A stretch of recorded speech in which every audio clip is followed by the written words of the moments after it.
So one of the biggest stories of this World Cup is Diego Maradona being behind the bench for Argentina, arguably the greatest footballer ever. He's also one of the biggest nuts the sport, or actually the world, has ever seen. So the question comes down to whether or not Maradona's antics will affect his team when it comes to playing in the actual game. One of the big questions going into this World Cup is Diego Maradona coaching the Argentinian team and how he will affect that team. I mean, he's nuts. He's got antics off the field. What do you think? Well, he's going by the Canadian game. He's a very good cuddler. You know, when the substitutions were being made, I've never seen a coach more enthusiastic about his substitutions. Whether he's not getting enough affection, I don't know. But he was a character when he played, and he seems to be a bit of a character now as a manager.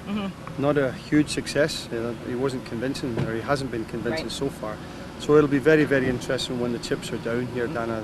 No doubt about it.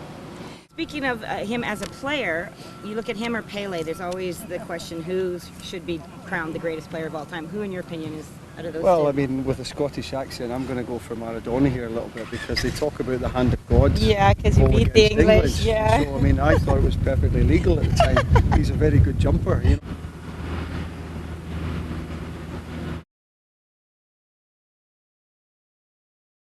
Choice between Diego Maradona and Pele, I'd have to say Diego Maradona, solely due to the fact that Pele was more of a one-dimensional goal scorer, but Diego Maradona could change the game with his passing and his dribbling skills, and also his goal scoring.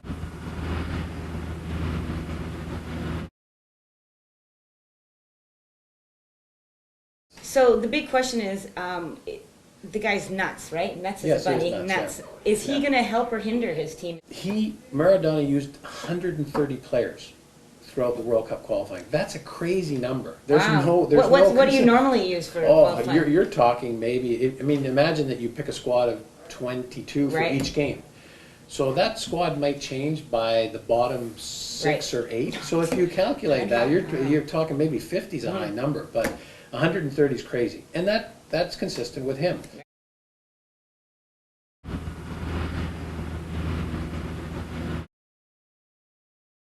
In my mind, between Maradona and Pele, I think Maradona is the better player. I mean, he was a midfielder. I like midfielders. He playmaker. He could score goals as well as set them up. And Pele was no striker. That really, he's a great goal scorer. But I don't know if he controlled the game as much as Maradona did.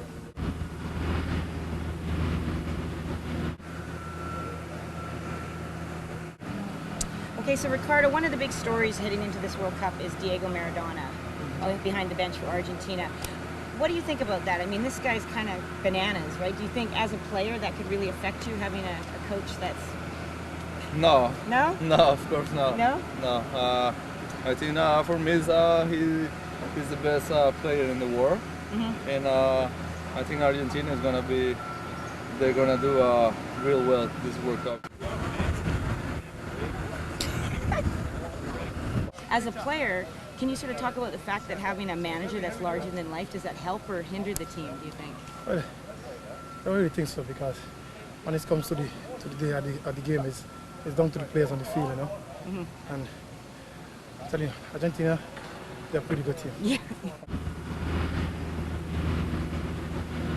I loved him as a player. He's the greatest player I've ever seen. But looking at his record, he's been a drug addict for almost 24 years.